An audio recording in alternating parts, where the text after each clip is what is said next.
আমরা এখন মাওয়া ফেরিঘাটে কি আছি। মাছ ভালো ছিল থাক কইরা লাইছি থাক আমরা দেখতে পাচ্ছেন ফ্রেশ ইলিশ মাছ কেনার পরে ওনারা প্রসেস করে দিচ্ছেন।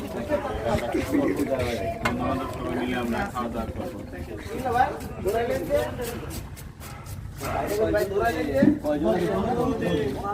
কবির এই যদি আমার মোবাইলটা দেখে নাও। হ্যাঁ বলেছি আমি দাঁড়ায় দেখ বাইক কোনগুলো বাইতে বাইতে চলো না বেগুন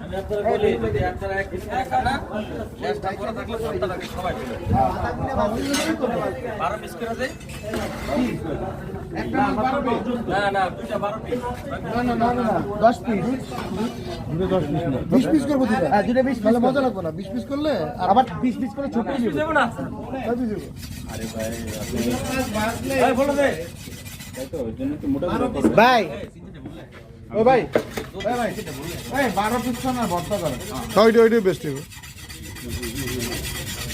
কালেক্টর